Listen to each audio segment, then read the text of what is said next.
Hello, this is the Stories Beside channel. I release videos every day for you. Subscribe and click the bell. A slender girl whirled through the hospitable open doors. She skipped the greeting and announced her hostess, who was not inferior to her in terms of figure. Adriana, get dressed quickly. In half an hour we'll begin viewing, and we still have to get there. Hey, Kelly, what are you doing? What screening? Where are we going? The guest, almost jumping from impatience, she actively gestured, as if trying to give her friend the necessary acceleration, and snidely interrogated. What viewing? Couldn't you ask anything smarter? Well, not cooking, dancing, of course. Let's move, there's less and less time left. Why are you so slow today, and don't you look fresh? All the more reason to get a move on. Express mask on your face or something. The hostess sighed and tried to explain the reason for her fatigue. Energetic Kelly and politely declined to participate in the viewing. Sorry, I'd rather rest at home. Grandma's not feeling well.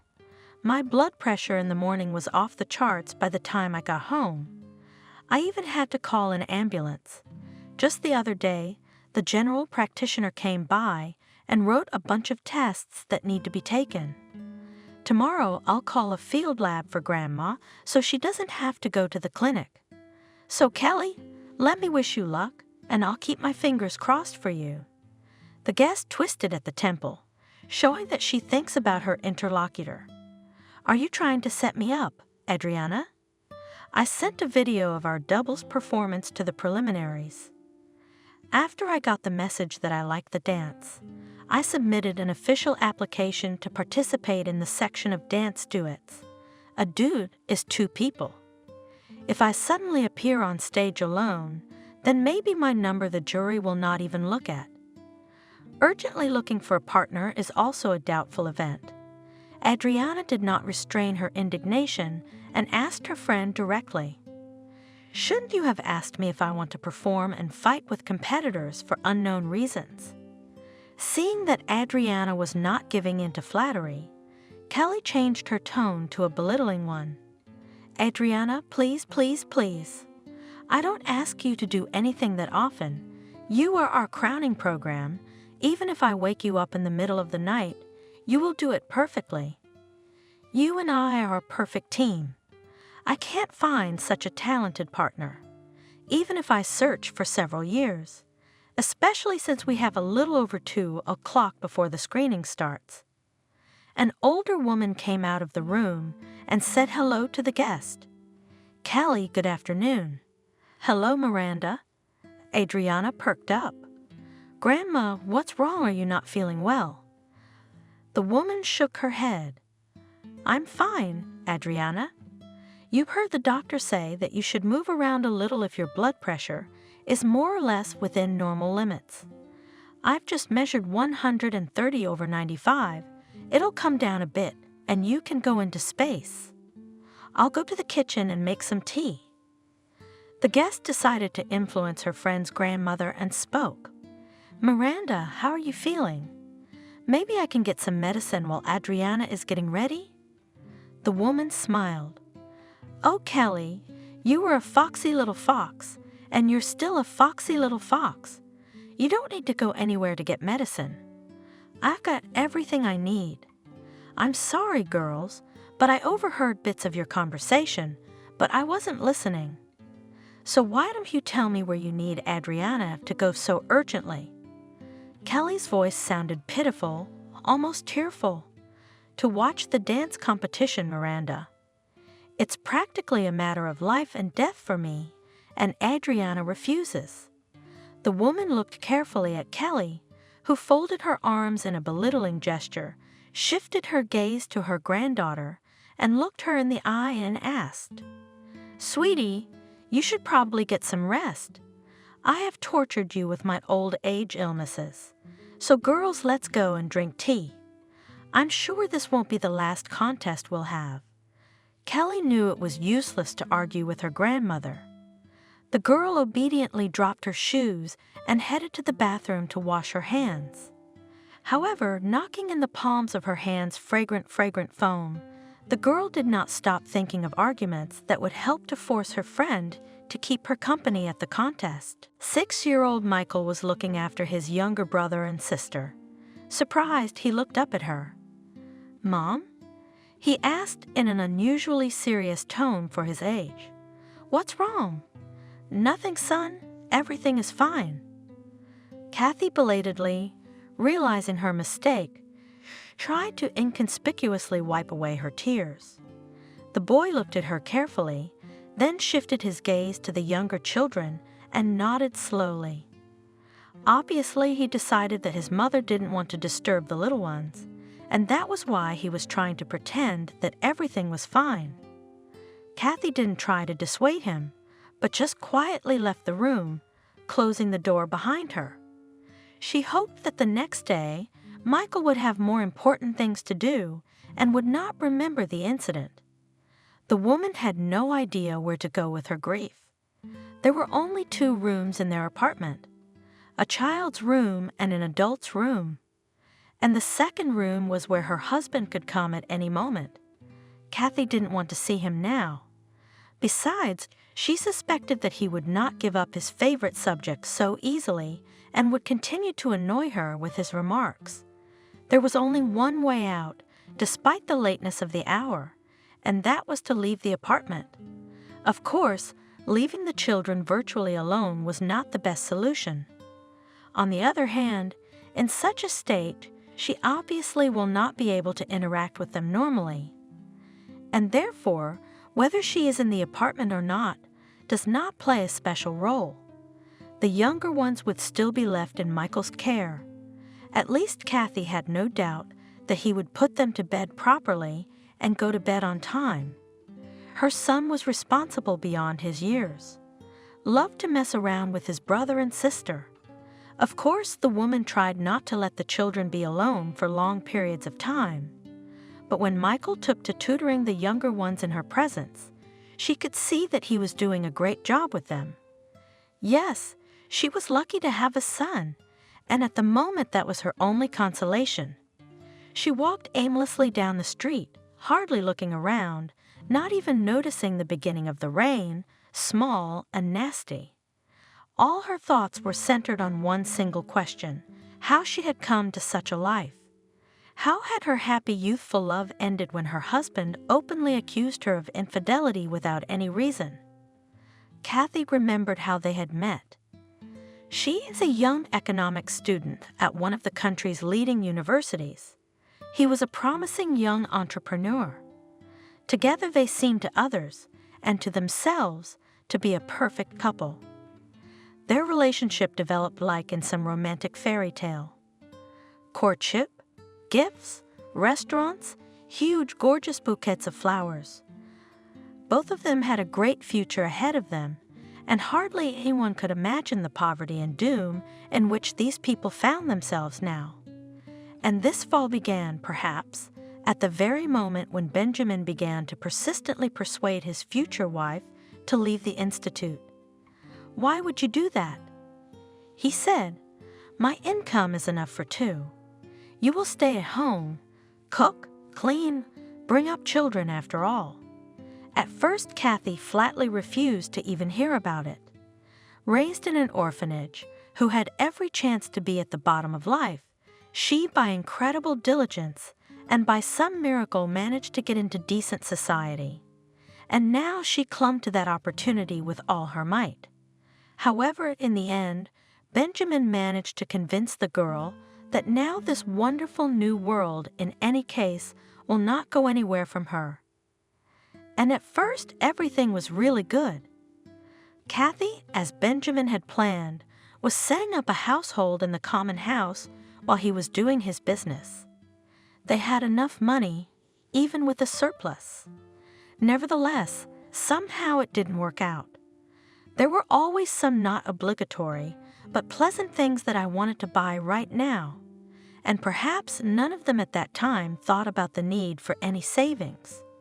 My parents would help us in case of emergency. Benjamin assured his young wife. When she timidly started talking about it, "You know they're not poor," Kathy still didn't know. He himself at that time believed what he was saying or was deceiving her, confident that that very critical situation would never happen. Now, the day of the contest came very quickly. There was literally no empty space in the hall. After all, to be honest, there was not much entertainment in the camp. According to the draw, Adriana was chosen to perform right after the magician, who opened the talent parade. Going on stage, the girl brilliantly began her performance with a familiar song. However, when the first lines of the second verse were heard from the speakers, the music stopped. There was silence in the hall. Only the girl on the stage acted as if nothing had happened and continued her dance. She managed to look into the hall as before, so it seemed that she looked into the soul of every spectator. Adriana's lips were moving slightly. Apparently, she did not hum the song loudly after all, helping herself not to get lost in the dance. It was fantastically beautiful. The silence was suddenly broken by a lone voice from somewhere from the last rows, saying the popular lines aloud. Then other spectators joined the unknown soloist. Soon almost the entire hall, including not only teenagers but also a large part of the staff, was singing the familiar lines. One of the contestants, who was standing with a guitar backstage waiting for his exit, began to play the melody on the instrument. As she spoke, Adriana made several deep curtsies to each side of the room, as if there were important people there, as well as to her unintentional accompanist from backstage. Smiling, she sent air kisses to everyone, and at that moment the applause rang out. As a result, the first prize was awarded to Adriana. The silver prize winner was a young man who played guitar perfectly and won many hearts. The honorable third place went to Kelly. She didn't seem to be upset. She found the strength to congratulate those who had beaten her. Thanking the jury and the audience, that same night, after eliminations, Kelly went to Adriana's cabin and called her in to talk. The winner did not refuse. At Kelly's suggestion, they retreated to the dining room so that, she said, they could not be overheard by nosy neighbors, and sat down on a bench. The silence lingered, and Adriana asked, "What did you want? Speak quickly, because I'm tired. I'm falling off my feet." "Anyway, I just wanted to admire your performance. You were great, you were great. You handled an unconventional situation very well.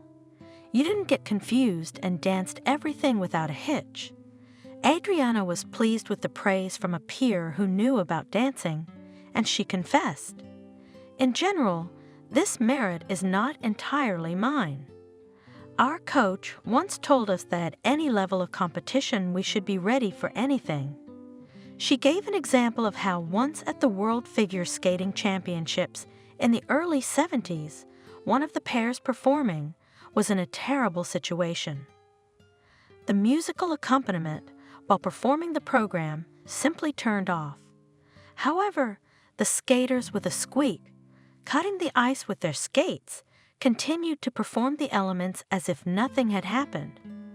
The secret was that they were practicing with a metronome at the insistence of their coach.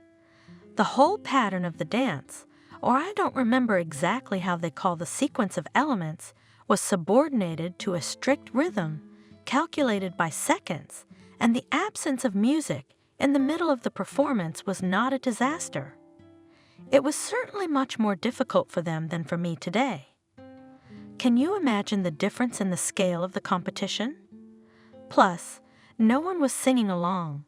I had that inspirational example in my mind today too, and their incredible support from the audience was palpable.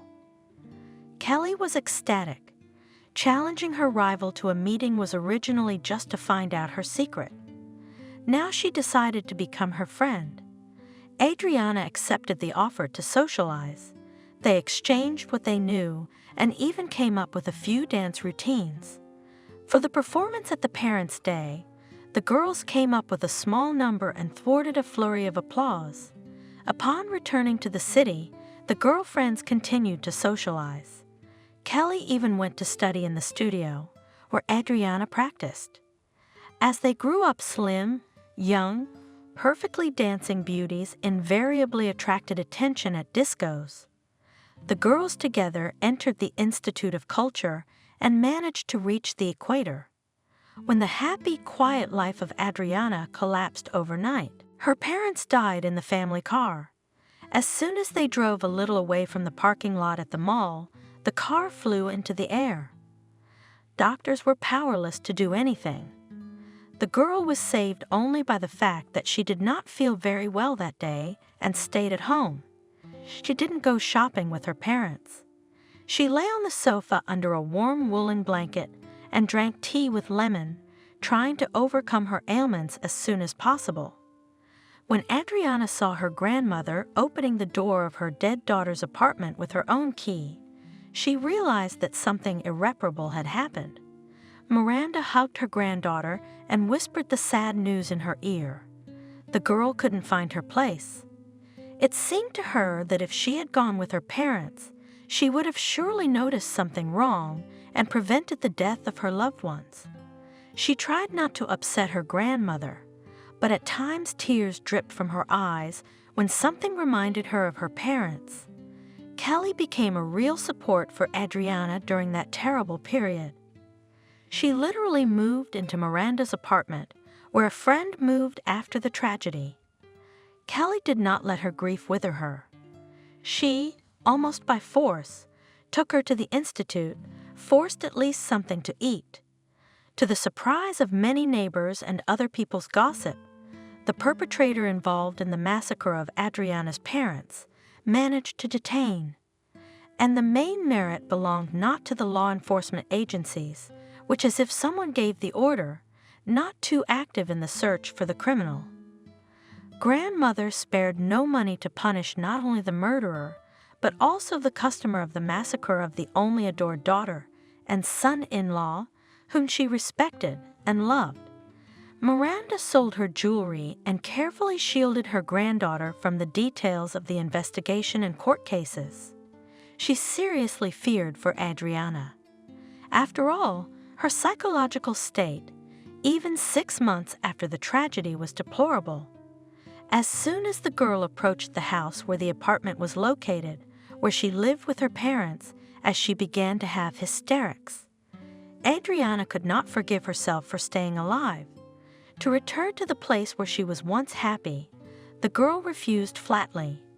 Miranda didn't insist. It wasn't easy for her. And alone, she would probably have lost her mind. Her granddaughter and the punishment of criminals were her anchors to keep her sane. Adriana was holding on in part because of her grandmother, and not without Kelly's help, trying to continue living in her new reality. Her financial situation had taken a noticeable hit, and Miranda, after much deliberation, arranged a home council with her granddaughter. "Girl, I realize that we are going to have a difficult conversation, but I will not make important decisions without you. I know that the apartments are not thrown away, but to rent it to me, frankly, sorry. I'm afraid that instead of money, we'll end up with ruin. What do you think?" "Grandma, you're right. It's too hard for me to be there. I couldn't find a normal job yet, and I'm ashamed to sit on your neck." The woman hugged her granddaughter tightly. Glad that she did not cry during the short but emotionally heavy conversation, and began to help with the sale of her daughter's apartment. Throughout the tragic, difficult days as the woman motored around town trying to get justice and dealing with other issues, Kelly supported her friend. She even tried to drag Adriana out to all sorts of recreational activities. It was to no avail. However, Adriana knew that Kelly had met some guy at one of the discos where she couldn't get her out, and now making sure that her friend was in a relatively normal state, she spent all her free time with him. Adriana had a slip of resentment that it was as if Kelly was hiding her suitor from her. but she realized it all after another serious conversation with her grandmother. Once Miranda, who had aged dramatically after the tragic events, seeing her granddaughter looking sad over her notes, sat down opposite her and looking into her eyes spoke. "My girl, I know that you had to grow up very suddenly, but that's the way fate has it. Anyway, that's not what I wanted to tell you now. It's inevitable that you and Kelly are seeing less of each other. It was bound to happen one day. You can't be around her everywhere, or it's abnormal. You shouldn't be offended that she doesn't introduce you to her boyfriend. It's just quite easily explained. The way the world works is that love is always prioritized over friendship." Adriana objected indignantly. "I'm not going to steal Kelly's boyfriend." Grandmother smiled. "I didn't think so. Kelly probably doesn't suspect you of evil intentions either. But instinctively she's trying to spend more time with her boyfriend and keep you out of his meetings so that his attention isn't dissipated. Men are a windy people. Not all of them, of course, but alas, a great many.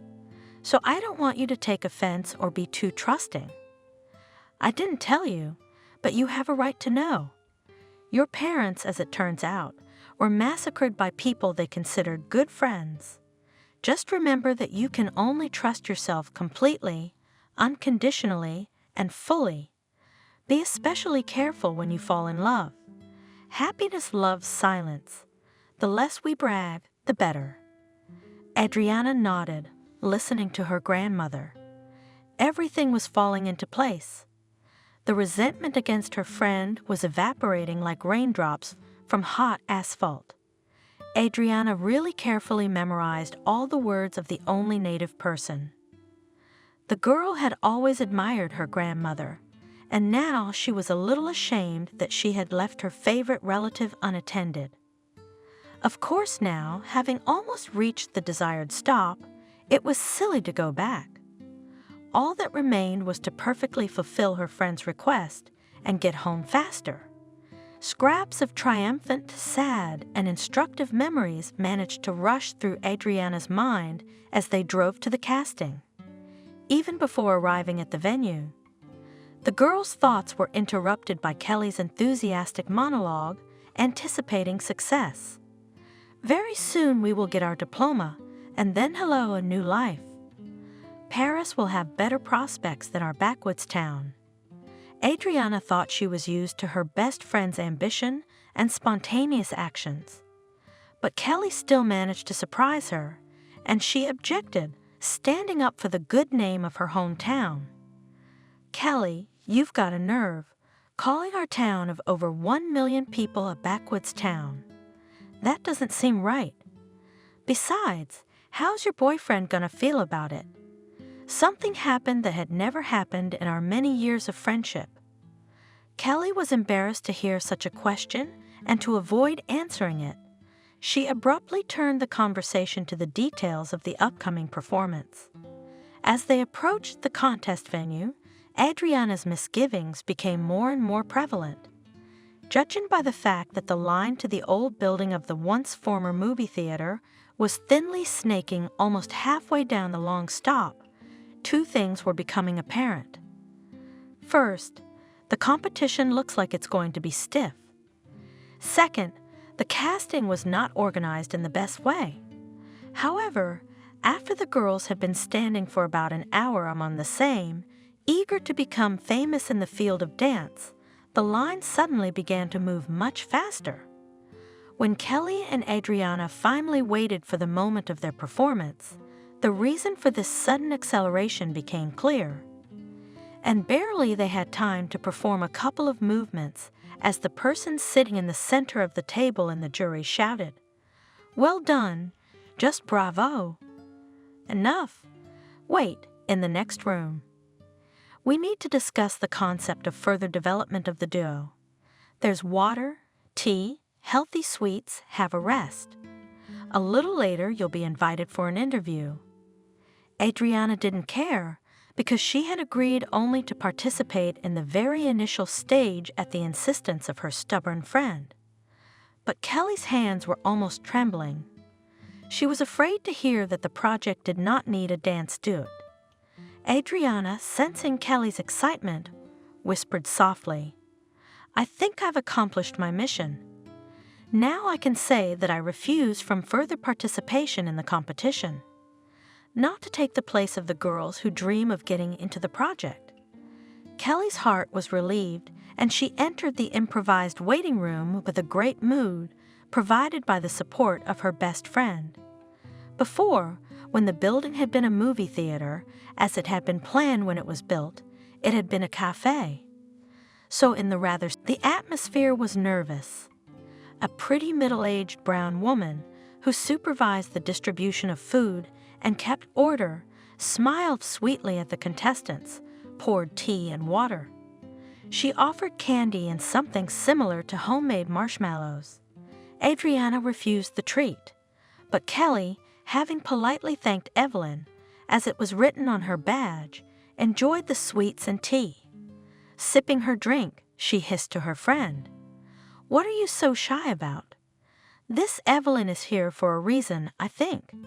She's probably watching and quietly observing which contestants have what kind of character, and whoever's going to be rude to her won't get any further than the qualifying round. Again, look how she looks at everyone carefully, especially if the girls are in a group. In dance groups, like in astronauts, psychological compatibility is important. So she's noticing which group is more promising to form." Adriana marveled. "But you, Kelly, you're a consummate strategist." The girlfriend smiled. I am. I just can't imagine how much I want to get out of here and go to Paris. My parents are always nagging me. Study better, don't stay out late, eat well, or you're almost transparent." She mocked. Adriana kept silent so as not to cry. She was glad to have her mom and dad telling her what to do, and she desperately missed the times when the whole family was together. Fortunately, Adriana's painful conversation was interrupted. An acquaintance from the dance studio came over, and they chatted for a while, reminiscing about the past. The conversation helped to forget a little about the tense situation. The number of contestants in the hall did not decrease, and those who went to the room for the interview were replaced by new ones. Soon, Kelly and Adriana, an old friend of Kelly and Adriana's, were called in for an interview. And next the two of them were called into the room. In the room, sprawled on the couch, half lying, half sitting, was a man who from the first moment made the most unpleasant impression on Adriana. Mannerly from high, though looking at the girls from bottom to top, he, slightly stretching vowels, said, "I am the producer of this project. My name is Michael. I have to admit, honestly, I've been watching you move on the online camera, and it's impressive. You have a great duet, such cohesion, such harmony, and such plasticity. It's like you're moving without tension. I can see that you enjoy your performance, and that's very much appreciated. Anyway, I'm ready to make you a unique offer right now. I'll hire you at a club in the capital. At first, of course, there will be a trial period, but all the tips are yours. You'll have to learn a little bit, of course.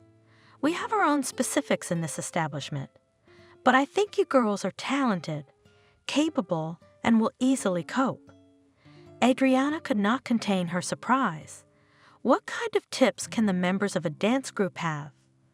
Kelly, who already had a picture in front of her eyes of being applauded by a huge hall in the capital, suddenly also thought about her friend's quite adequate question. Michael laughed mannerly and explained, emphasizing the age of the contestants. "It seems that minors were not allowed to our casting. So where did this naivety come from all of a sudden, or did you decide to break comedy here? Why are you batting your eyelashes?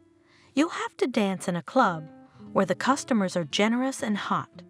The producer didn't name the job, which she probably was, but Adriana realized she had to get out of that room as quickly as possible. Taking Kelly under her arm, the girl correctly said goodbye. "I'm sorry to have taken up your time, but we have to go." Contrary to fears, not Michael, no one or anyone else was holding the girls back. They quietly walked out of the former movie theater building into the street. The always cheerful Kelly shrank, realizing that she had almost got into a bad story, and Adriana cheered her up. "Don't worry, there'll be more normal auditions. In the meantime, let's get a cab. I'm really worried about Grandma." Kelly, who was feeling awkward, was uncomfortable to refuse, even though she had planned to give herself an extraordinary shopping spree to improve her mood. While the girls were in the cab, Adriana asked, "Kelly, let's not scare my grandmother with the truth about this fake casting. Let's just say it didn't work out. I mean, it's real, and she doesn't need to know the details." "Of course," immediately agreed friend. "I myself do not like to think that I was so easily fooled. You could have checked out the organizer's firm. Okay, I'll be smarter now. Thank you, Adriana, for coming with me."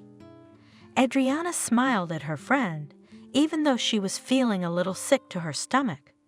She had left her grandmother alone for the sake of this cheating contest, and she would never forgive herself if something bad happened during that time.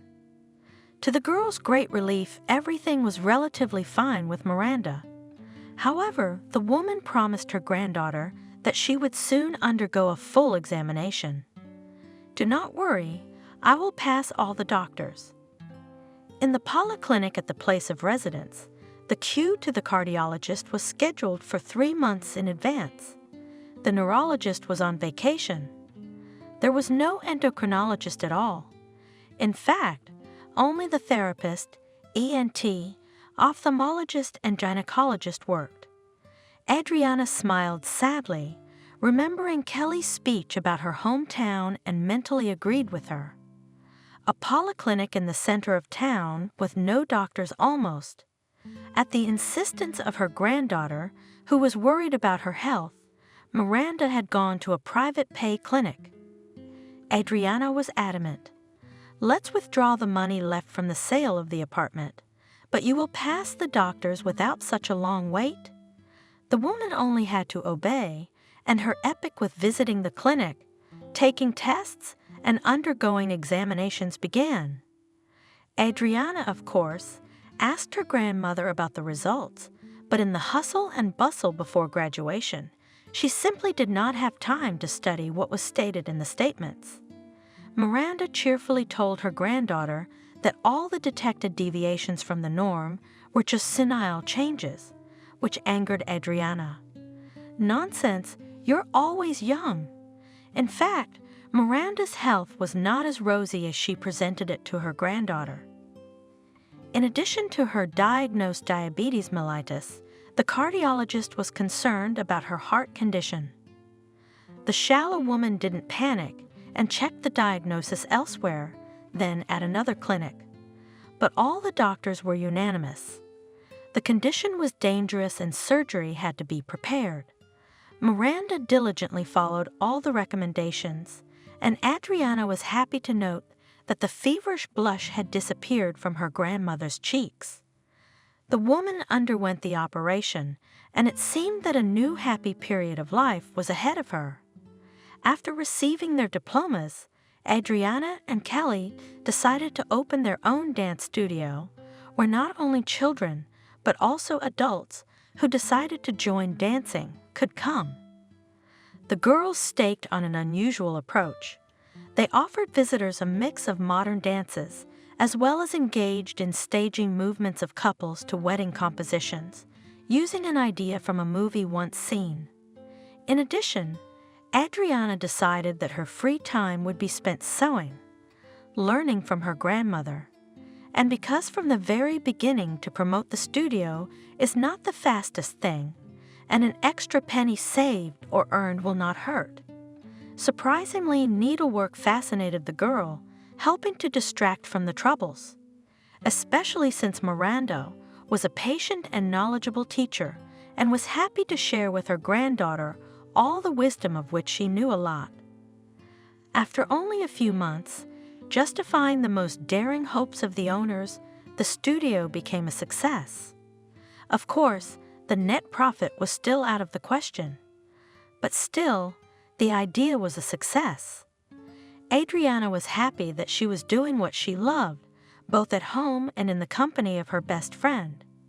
Most of all warmed the soul of the girl thought that her grandmother now does not have to deal with the financing of their small family alone. Everything was fine for almost a whole year, and then Miranda was suddenly gone. The girl came home and saw her grandmother lying on the couch as if resting. She slowly approached to cover her with a plaid, because the apartment was quite cool, because the central heating had already been turned off and traditionally frost had returned. As soon as the girl came closer, a scream of horror burst out, it seemed, from the very depths of her soul. It was obvious that her grandmother would now no longer be saved from the cold. The excitement she had experienced had proved fatal to Miranda. In the turmoil of saying goodbye to her only relative, Adriana found her outlet in the studio. Dissolving in the movements and carefully watching the dancer, the girl drove away her pain.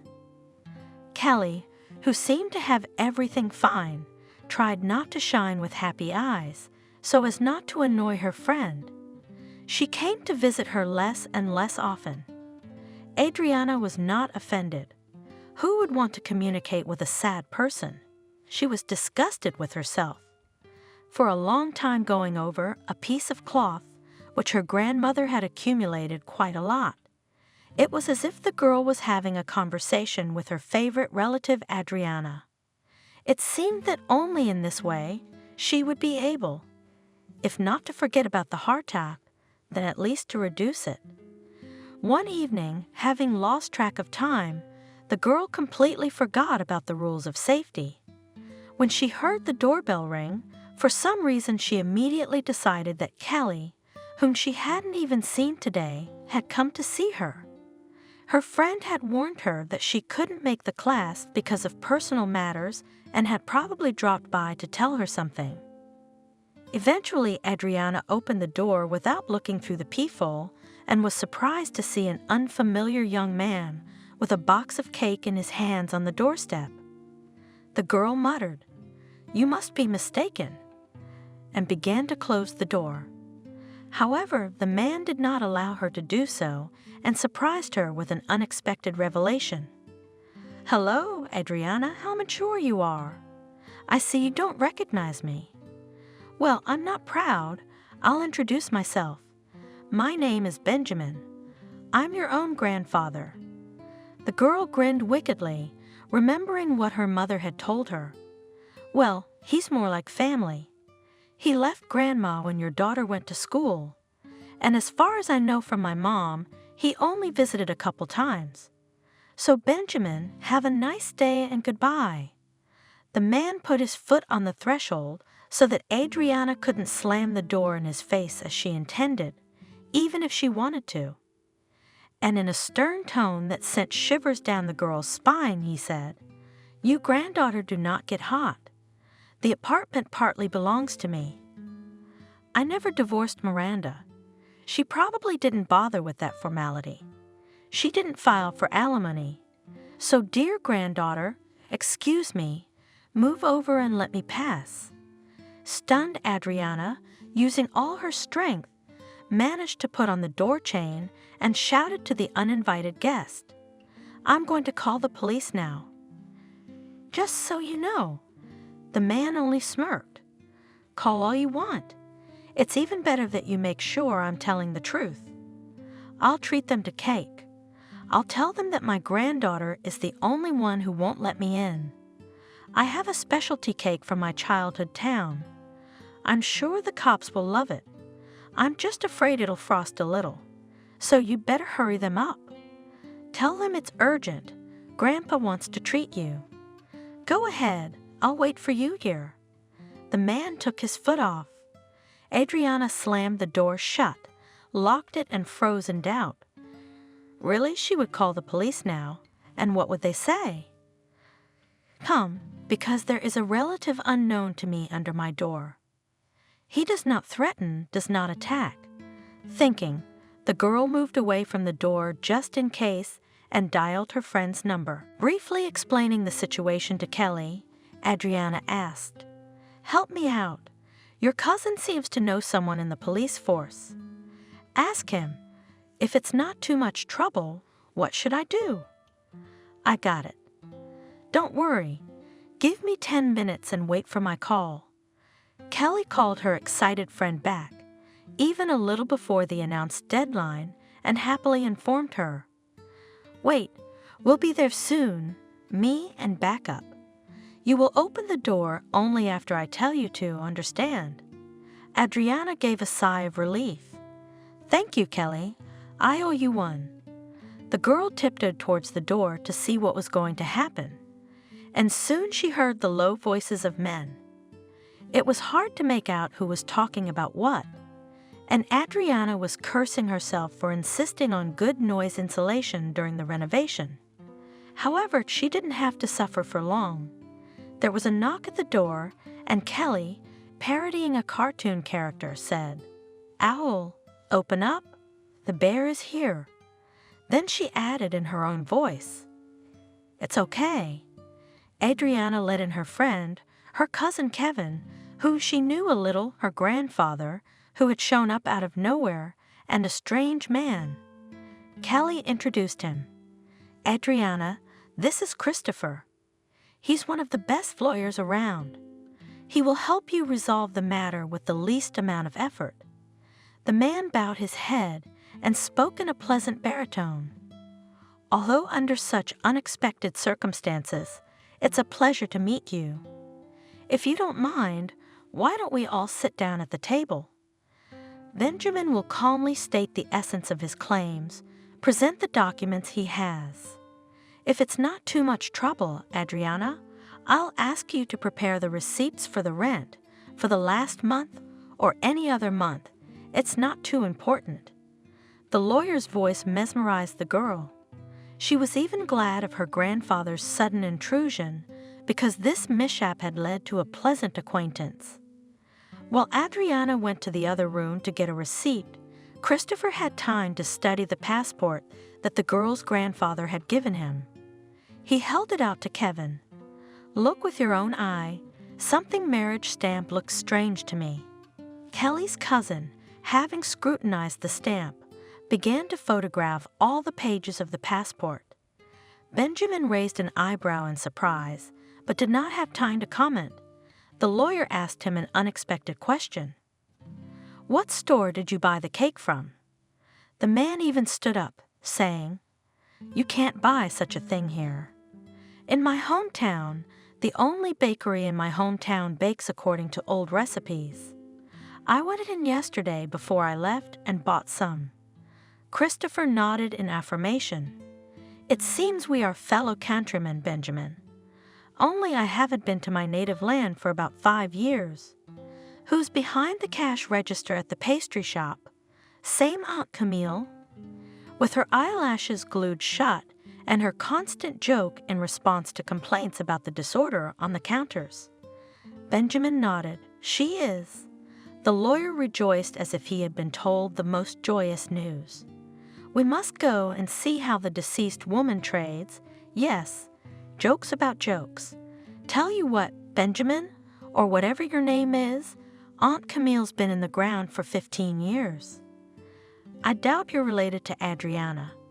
Even if you were, according to the receipts she's kindly provided for the last 6 months, you're not even registered here. You have no right to this property, and if you think to sue, only wasting time and money. So my advice to you is to get out of here and don't let Adriana see you again. Otherwise, don't even doubt, I will find an article that will bring you to administrative or even criminal responsibility." The elderly man, upset, grabbed his document with surprising impudence and went to the exit. Adriana shouted after him, "Take the cake back. I don't want anything from you."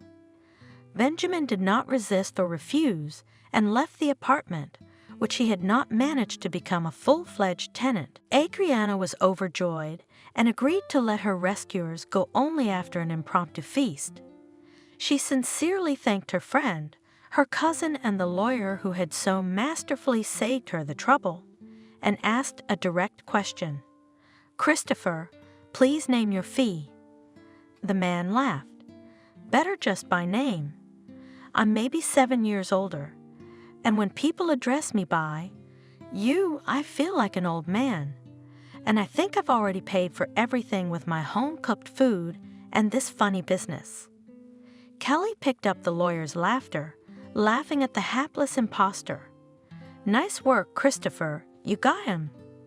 Kevin, what did you take passport photos of this scammer for?" A cousin confessed. "Honestly, it was just to be on the level. I thought I'd scare him with it, and I think it worked." When the guests left, Adriana did not think that the strange incident would have a pleasant continuation.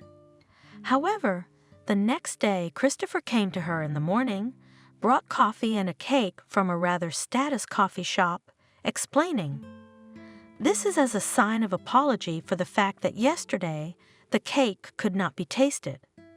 The girl thanked the lawyer and, feeling a little awkward, offered to have breakfast together.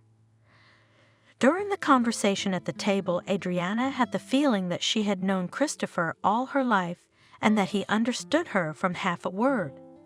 They even had the same musical tastes, which was not the case even with Kelly, who couldn't stand rock or classical music. Adriana was not even surprised that communication with Christopher had become a necessity for her. A real addiction. Once during another date, the man reluctantly, as if embarrassed, shared with the girl a difficult story of his life. He said that he was married, and after the divorce moved from his hometown to the metropolis where he once studied. "That's how I lived until I met you," worked, rented an apartment near the office, and never thought that I would ever fall in love so much. Adriana's heart melted from the tenderness of Christopher, with whom she felt like behind a stone wall. The girl once offered her favorite man to move in with her, and he agreed, and in confirmation of the seriousness of his intentions, gave a thin ring as an engagement ring and proposed to get married closer to summer. Can you imagine what a beautiful ceremony could be organized? No, winter has its charms too, but it's impossible to organize an extravagant photo shoot in nature. And I want you to remember our wedding day forever. With Kelly, Adriana now saw her almost exclusively at work. One day, entering the tiny office, which they proudly called the coach's room, she found her best friend in tears. "What happened? Did you get hurt? Should I call a cab to the hospital?" Kelly shook her head. "I'm just sad. No one wants me." Adriana marveled. "Come on, I need you." "Don't worry, you have practice in an hour. Everyone will be waiting for you there. Don't be sad." Kelly cried, "You don't even have time to hang out with me now. I have no one to go dancing with, no one to hang out with. I'm so lonely." Adriana tactfully did not ask where the mysterious bow had gone, from which her friend's eyes shone so brightly, and offered her, "You know, let's sit at my place tonight. Christopher said he's gonna be working late. He has to go somewhere. You and me, we'll relax. We'll set up a beauty parlor at home, some masks, peels." The girls were in the middle of a merry conversation when Christopher returned to the apartment. He said hello to Kelly, kissed Adriana, and after thinking about it, invited the girls to an Italian cafe. Since that evening, the man also began to take an active part in making sure that the friend of his beloved did not feel neglected and lonely. On weekends, the groom took the bride and her friend to a country park hotel for a picnic with kebabs, or he rented a cottage at a camp where they could go skiing and snowboarding. Adriana was genuinely glad that her friend had stopped shedding tears. In addition, in business things also went afill. The girls even opened a branch of the studio without hesitation, entrusting all the paperwork to Christopher. Adriana, dreaming that soon her favorite will take her to apply. In advance, she found out the schedule of the wedding building, all the formalities, details, and waited for the fateful day to come. However, the man was alert, affectionate, but although the last spring month has already passed the middle, he did not talk about formalizing the relationship. Probably, Adriana for some time would go, as they say, in rose-colored glasses and did not suspect anything. But one day, during a joint dinner, she had to leave the company of her fiancé and best friend to talk on the phone with the mother of one of the girls engaged in the studio. Returning to the table, Adriana almost caused a scandal when she saw Kelly move to her rightful place, kissing Christopher. The deluded bride had to summon all her self-control to almost calmly report, "So, Christopher, as far as I'm concerned, you're moving in. So give me your set of keys. I'll put your stuff together and let you know when you can pick it up." "Kelly, I want my apartment keys back too." However, the friend was not embarrassed and, rummaging through her purse in a completely calm tone, reported, "Anyway, I'm glad it's all finally cleared up. Yes, Christopher and I are together now. But let's not make a tragedy out of it, okay? I don't want our business to suffer because of any resentment you might have. Be professional, Adriana. I know it's going to be hard for you to see me, so I suggest we stay away from each other temporarily until you cool off. I'm afraid you'll suddenly have steam coming out of your ears." Kelly smiled victoriously, pulling a bunch of keys out of her bag and taking the keys to the apartment off her carabiner. She continued to outline her ideas. "We'll divide the studios like this. The one closer to my house will be on me. You can safely conduct training in the branch. You'll pay the minimum rent, and you can keep half of the profits you make. The rest will be saved up in accounts for future development. I think that's reasonable and fair." Adriana was surprised. "Wait, Kelly, are you kidding me? Why should I have to pay rent and profit? I'm just as much an owner as you are." Christopher tried to calm the girl, who had just not only abandoned, but thanks to her gullibility, deprived of a very significant part of the income. "Don't scandalize. People are already looking at us. Kitten, you gotta understand, it happens. Don't blame yourself. You're a wonderful person, a talented and beautiful girl. You'll be fine. Let's be friends, okay?" Kelly agreed with the man. "Yes, Adriana, let's civilize our relationship under new circumstances. I think you're being overdramatic. Of course, as a dance coach, you're unrivaled, but in business, I'm sorry, you don't know anything. Who signs papers like general powers of attorney and amendments to bylaws without looking? Christopher and I will be running the business. You do what you do best. Show me how to dance." Adriana remembered that she had actually signed a few sheets of paper without even reading, believing only Christopher's oral retelling, and flared up. "So, having actually knocked the ground out from under my feet, having taken away the joy of doing what I love, you're trying to look like a benefactor. Oh, good for you. But you should know that I will not give up. I will study all the documentation very carefully and will not let you wipe your feet on me." Grabbing her purse, Adriana ran home, not looking back at the calls to stop that the traders shouted after her. In the apartment, she ran from room to room, from bathroom to kitchen, grabbed the Christopher things she saw, and threw them on the bed. Then she tied the corners of the bedspread crosswise and hauled the unexpectedly heavy knot to the door to toss it over the threshold. As soon as her ex-fiancé arrived, finished with clearing the apartment of Christopher, Adriana rushed through every piece of paperwork she had at home. The more the deceived girl was immersed in reading, if necessary checking the meaning of terms on the internet, the more she was horrified. How naive she had been, how insanely gullible. How right her grandmother had been in saying that you can't trust anyone unconditionally. Such a blow from Kelly, whom she considered her best friend and fiancé. The girl could not imagine, even in the most nightmarish dream, the power of attorney that Adriana had given Christopher had played a very bad joke.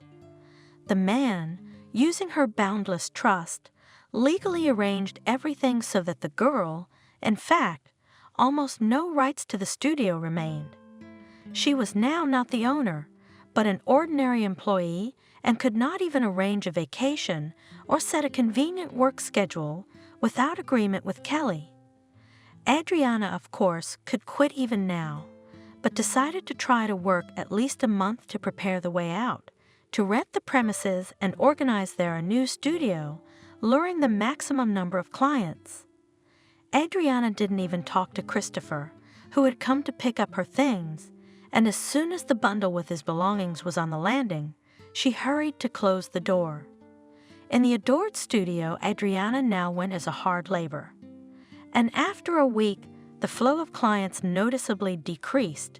Even regular students and pupils began to refuse from classes. Adriana blamed herself, thinking that the trainings lacked courage and the spark that ignites talent in people who are shy to dance. But one day, one of the first visitors who became a regular opened her eyes to what was going on.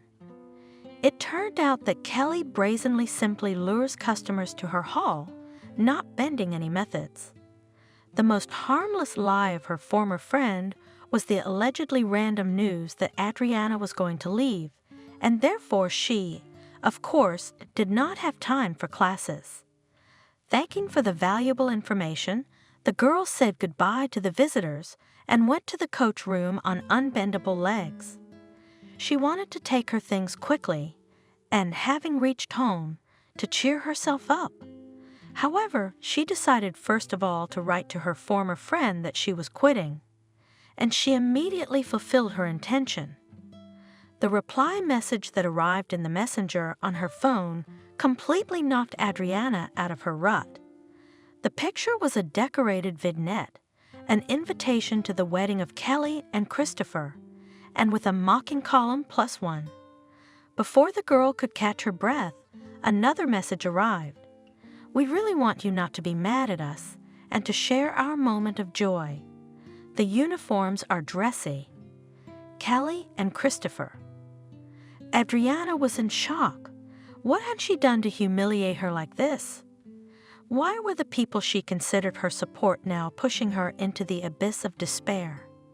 Had she misjudged them so deeply? The girl did not know what to do, but clearly understood that in such a state alone in any case cannot stay.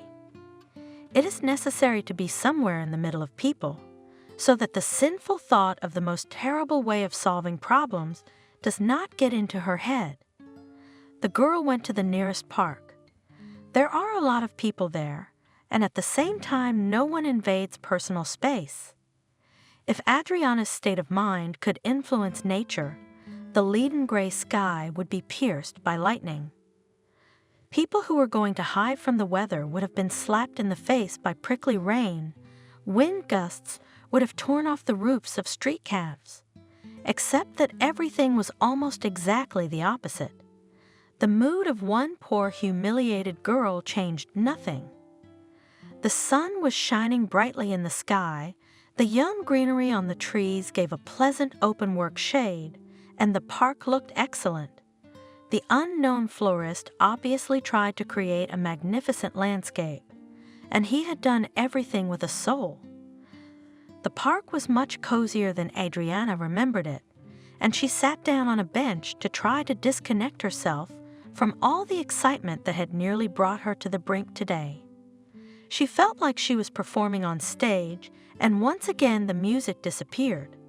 Only this time the girl had no idea what kind of dance she was doing, and in general, what kind of melody was playing. The only thing left to do was to freeze in confusion and desperately try to figure out what to do next. Right in front of the place where the girl had settled down, there was a late variety of proud tulips, which looked, if not the winners in life, then definitely the masters of the flower beds. I wish I had their self-confidence, Adriana thought. Her thoughts were suddenly interrupted by a man's voice. "Hey, why are you crying?" Adriana, who didn't notice she was crying, wasn't going to talk to anyone and didn't answer the curious stranger. He left, but soon returned and sat down next to the sad Adriana. The stranger had an ice cream cone and a fluffy cloud of cotton candy in each hand. The man began to patiently explain to stop the girl, who was about to jump up and run away from him. "Don't be scared, Adriana. But it just so happens that I know you, even though we don't know each other. I work for a private investigator who was commissioned by your grandmother to work on solving your parents' elimination. Since we seriously feared that the villains would use any means to obstruct justice. So I was assigned by my boss to keep a discreet eye on you. So you could say that you have been my ward for several months." The girl took a closer look at the man. He might have glimpsed her once, but she couldn't be sure of that. The stranger, smiling, introduced himself. "John, an employee of the secret private agency." After introductions, the man handed Adriana both a cone and cotton candy, explaining, "They said in the movies that ice cream seemed to make you feel more cheerful, but I thought it was unlikely you had a sore throat. So I got you some cotton candy. I, for one, love cotton candy." Adriana was in a foul mood, and she answered John not very kindly. "You can enjoy it. I try not to eat any of those types of sweets." The man smiled. "Well, no, so no. Really, I can't eat that much myself. Wait now, I'll treat those boys who are counting change at the kiosk, and I'll be back." I don't know why, but Adriana obeyed and waited for John. The assistant detective asked, "You can consider it a professional interest. And if you're uncomfortable, you don't have to answer.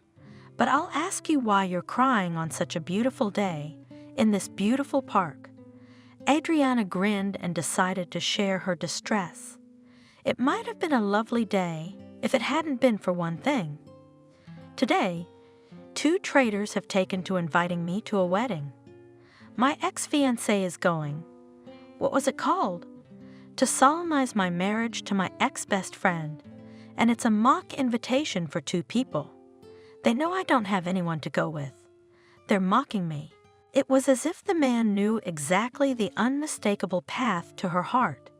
He even used a perfume exactly the way she liked, with a top note, lemon, and a persistent trail of vetiver. Not an obvious choice for a serious, successful lawyer, as Christopher seemed to be. In addition, several times Adriana noticed that he contemptuously wrinkled his nose when she danced to the tune of his favorite band, although he claimed to adore their work. When asked why the man's grimaces flickered on his face, Adriana, as it seemed to Adriana at the time, answered about a sudden colic or a headache. Closely examining her memories of the recent past, the jilted bride discovered more and more oddities. Coming home, Adriana was already convinced that Christopher, having previously learned as much information about her as possible, did everything to gain her trust and settle in her apartment as a fiancé. Admittedly, he had succeeded with ease, but what was his goal? Adriana kept no cash in the apartment. A sewing machine, fabrics, leftovers from the family jewelry collection. That's all the valuables the girl had. Driven by an unaccountable fear, Adriana checked the stash. A pair of antique earrings and a ring were in place. The girl calmed down a little, but the next morning, taking the jewelry, went to the bank to put them in a safe deposit box. After all, she had no guarantee that Christopher had not acquired a duplicate key. Besides, Kelly could have done it too. After visiting the bank, The girl planned to call a locksmith to change the lock, just in case. So, after signing the safe deposit box agreement and placing the jewelry in it, she decided to withdraw the accumulated interest from the account in order to have cash on hand. However, an employee of the financial institution shocked Adriana with the news. "I'm sorry, but according to your power of attorney, all the funds were withdrawn from the account yesterday." Trying not to shout, Adriana clarified, "Can you tell me who I gave the power of attorney to? Can you look at it?" The employee did not refuse the strange client and gave a name that Adriana did not expect to hear. The money from the account was taken not by Christopher, as the girl supposed, but by her former best friend. Thanking the operator, who asked if everything was all right, Adriana went home. It was suddenly clear to her as daylight that it was Kelly who could so accurately orient Christopher about all her likes and dislikes. It wasn't enough that her best friend didn't know about knave Adriana. It was at her behest and at her instigation that the man managed to appear in the image of an ideal. She believed in incredible harmony and love at first sight. Now there was a lot of explanation, and the fact that Kelly had pressed her pity, cursing her loneliness, was also part of the plan. Surely in inviting her to the wedding, the traitors must have been up to something devious too. Perhaps someone would be involved in the robbery of the apartment, while Adriana, swallowing tears, would say congratulations. After all, her friend knew for a fact that she still had her jewelry, only that she never told her where the stash was located in the house. Adriana did not go to the police about the theft of money. After all, Kelly technically had power of attorney, and there was no doubt that it was quite real signed. The master replaced the lock in the door, and the girl felt a little calmer. However, she couldn't relax completely. Deciding to take advantage of the insomnia for her own good, Adriana began to think about an outfit to make a spectacular appearance at the wedding of the people who had so despicably betrayed her trust. Barely waiting for working hours, the girl appeared in the office of the agency's secret. Following the clues, sitting near the turnstile guard, she found the door, on which hung a sign with the name of a recent acquaintance, and knocked and entered. Before John told the girl the information he had gotten, she confessed, "You know, I guess you were right. Christopher was instructed by my best friend. She took money out of my account by proxy, by the way. But it was my fault. I signed every piece of paper my fiancé gave me, my own fault." John confirmed it. "Yeah, I was able to talk to Kelly's cousin Kevin. He's probably the most innocent element in this scheme. In my opinion, he was used.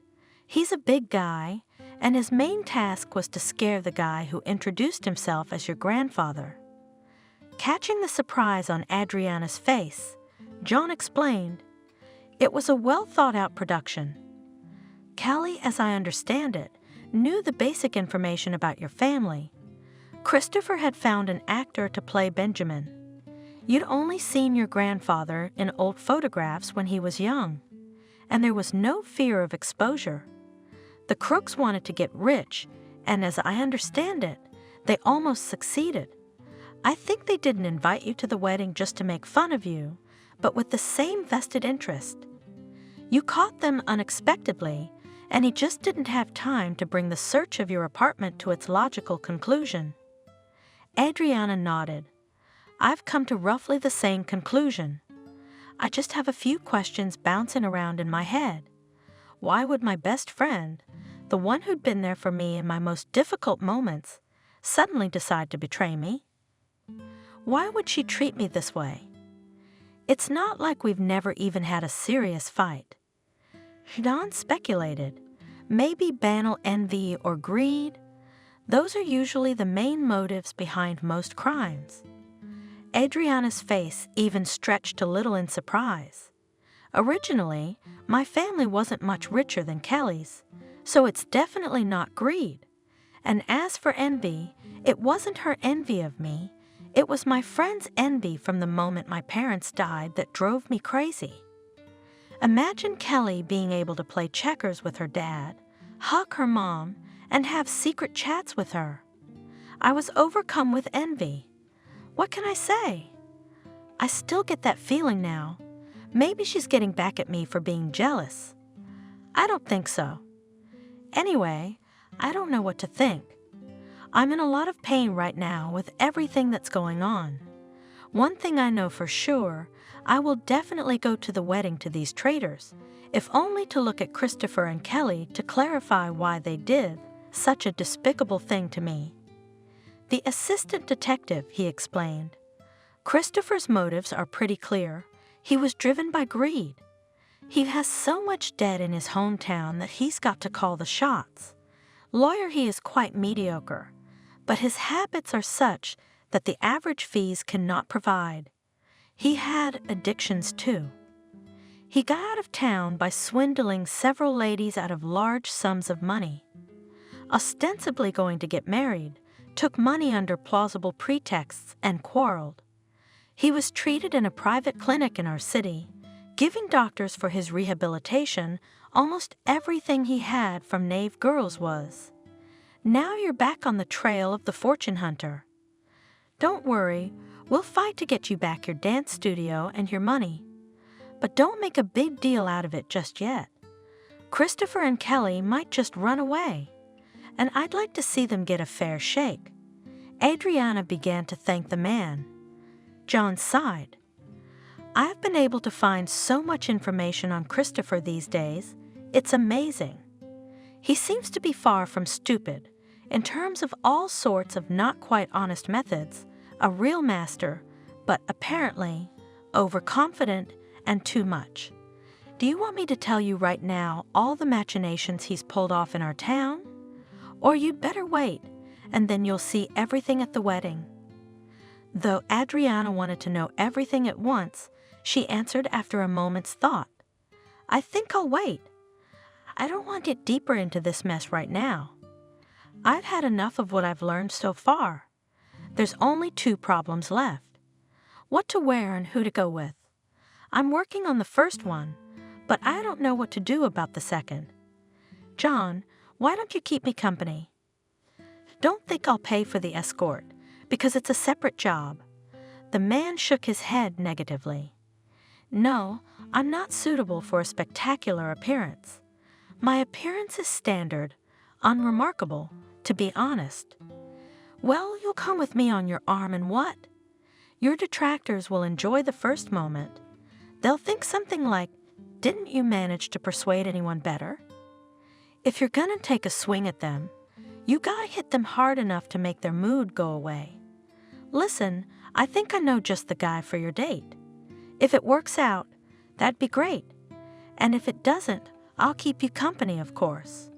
It may not be the most stunning exit, but I'll give you some great information. Adriana agreed with John that they would meet half an hour before the time specified in the invitation to the wedding and agreed on the place. After saying goodbye, the girl went to the needlework store to buy accessories for the planned outfit. She had only 2 weeks left to create a stunning dress. Not the smallest amount of time, but the idea wasn't too simple either. Adriana was nervous and had stabbed her fingers with a needle several times, sweeping the details until they bled. In order not to cry from resentment and pain, the girl remembered her grandmother's words that the things sown with such incidents will turn out perfectly. She didn't have to rush to work, and she missed her classes, but she wasn't going to bow to Kelly and ask to go back. Adriana was warmed by the thought that it was likely that the studio would soon be in her possession again, although her gullibility was already failing her. The girl trusted that John would be honest with her. On the day of Christopher and Kelly's wedding, Adriana looked truly dazzling. She looked like a flame of flame both in color and with muddy associations. The top of the dress was adorned with a bold, asymmetrical neckline. The skirt, with its high slits at the seams, swayed playfully as she walked, revealing nothing too much, but perfectly stirring her imagination. Adriana herself knew she was irresistible in this dress, but John's praise was gratifying to her. By his quite ordinary clothes, the girl realized that her companion would be someone else, and she was incredibly surprised when the man who had once tried to impersonate her grandfather approached her and the assistant detective. He embarrassingly introduced himself. James, an unemployed provincial theater actor. Well, necessity forced me to play the part of a confidence trickster. Pardon me for deceiving you, if you can. Adriana's heart was pounding as before an important performance, but she took James by the arm and walked with him to the restaurant rented by the traders. At the entrance, Kelly's parents suddenly met her and her companion, who greeted their daughter's friend very warmly and looked at her companion with undisguised interest. The bride's mother cordially invited, "Oh, Adriana, how glad I am that you have come. Come in there, almost everyone is already assembled. Have fun, relax, be happy for Kelly and her fiancé. Such a fine man. I hope you get lucky one day, you deserve it." Adriana was having a hard time with this conversation, and as if sensing this, her companion squeezed her hand a little harder. Kelly's father admired the way his daughter's friend looked, receiving as a reward a disgruntled look from his wife who dragged him along. "Have you forgotten? Where did the steward direct us? Come quickly, I'll see you, Adriana." Almost at a run, the woman dragged her husband along with her. When Adriana and James crossed the threshold of the banquet hall, the girl noted with satisfaction that Kelly and Christopher were frozen like statues when they saw the guests. The bride and groom did not look happy at all now. Somehow, having mastered their emotions, they waved to Adriana and her companion. Kelly reached for the groom's ear. She asked, "What's that alcoholic doing here? You said he'd get the money he was owed and go someplace where no one could find him." "Christopher, I'm scared. I'm afraid that Adriana has thought of some terrible revenge." Christopher hugged his fiancée, pressed her against him, and answered, "I don't think she's got anything serious on us. It's just a similar person." Adriana has a good visual memory, and she probably guessed that Grandpa didn't show up on her doorstep by accident, but that I would have gotten to her quickly and without suspicion. So she decided to annoy us. You might say, to poison the joy of our happy day. She thought about it, reconstructed what this supposed Benjamin looked like, and hired someone. There are plenty of actors in this country who dream of an easy way to make money. So relax, Kelly. Adriana and her companion tried to behave as if nothing had happened and not to stand out among the other guests, either by excessive joy or even more so by frowning. Thanks to the lady hostess, they found their table almost instantly and sat down quietly, waiting for the start of the party, which promised to be very unusual. Adriana was pleased to note how anxiously Kelly looked at her, and meeting her gaze, smiled as happily as possible. She had absolutely no idea what kind of surprise John had prepared, and was excited about the promised surprise. At the signal of the host, Kelly's parents brought a huge loaf into the banquet hall, and the fun began in full swing. Guests congratulated the newlyweds, who can do what they want. The bride's parents sang a duet song. The aunt on the groom's side organized a long presentation of small souvenirs to rhyming lines. Adriana was getting more and more anxious, but James reassured her, and when the hostess announced their turn to congratulate the newlyweds, the man whispered quietly, "Well, Adriana, here we go. Leave it to me to speak, and you listen. Be glad that in time about the real essence of the former fiancé learned." Coughing dramatically, Adriana's companion, carefully supporting her, took a seat in the middle of the hall. The experienced actor didn't even need a microphone. His well-practiced voice, surprisingly, without losing its sonority after years of libations, was heard in all corners of the hall. So, ladies and gentlemen, madam and monsieur, I suggest we turn our attention to the screen. The hostess turned off several rows of lamps, and the room became much darker. Suddenly, to the sound of Mendelssohn's March, racy images showing the groom with other women began to appear on the screen. And James accompanied the changing images with brief information about the names of the groom's lovers. When he came to his senses, Christopher tried to shout out the unexpected guest and convince everyone else that the image on the screen was a photomontage. But a seed of doubt had been sown. Kelly, it seems, was completely unaware of such an amorous nature of her fiancé. And after the photo of Christopher in the company of Adriana flashed shots with herself. And then the unusual movie continued with the participation of other ladies. Kelly slapped her fiancé and started yelling at him, not embarrassed by those present. "Ashhole, you told me we'd cheat on my Adriana and live happily ever after. You got me to help you take the dance studio away from her. And you're telling me you were only seeing me for profit. Why didn't I think to follow you? You decided to get married. Then what were your plans? To run away with the money you gave me and take over my business? I hate you." Finally, the demonstration of the unfaithful Christopher on the screen came to an end. The lights came on and John entered the hall accompanied by police officers, explaining, "Unfortunately, the festivities will have to come to an end. The main culprits of the celebration are suspected of fraud." Kelly's parents rushed to the law enforcement officers to explain that there had been a mistake, but the police were adamant. Christopher and Kelly were handcuffed and led to the exit. As the ex-girlfriend approached Adriana, the girl asked the question that had been on her mind. "Why did you do this to me? I always thought you were someone I could trust." Kelly groaned and said, "You always got everything without a problem. First places, inheritance, even the students are drawn to you, not me." Adriana was shocked. She tried to figure out if Kelly was being sincere. Had she almost ruined her life really because of jealousy, as John had suggested? Kelly spat angrily and confessed, "You've always been the best, ever since sports camp, and I've been a pale semblance of you. You know what I'm going to tell you? I hate you. Ever since I saw you dancing. If you must know, I'm the one who tried to ruin your performance.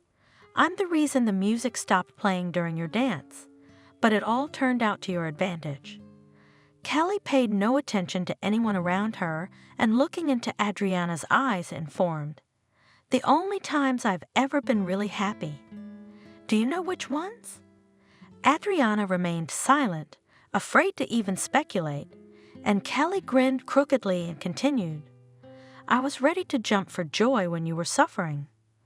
Oh, it wasn't easy to hide my joy, to act sympathetic." Kelly tried to throw herself at Adriana, but it was not easy to do it in handcuffs. The police officers led the detainee away.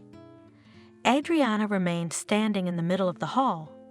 She had yet to face her ex-fiancé, but he passed by with a glance at her neckline.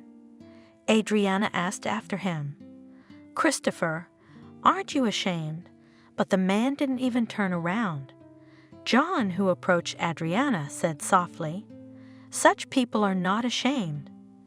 At the request of Kelly's parents, Adriana did not claim the money withdrawn from her account, and the compensation received in the amount of this amount invested in the development of her network of dance studios. The situation with her ex-girlfriend and ex-fiancé was a great life lesson for her, and she was distrustful of the idea of dating that John had expressed. An assistant private detective, it took about 3 years for Adriana to finally believe in the sincerity of his feelings.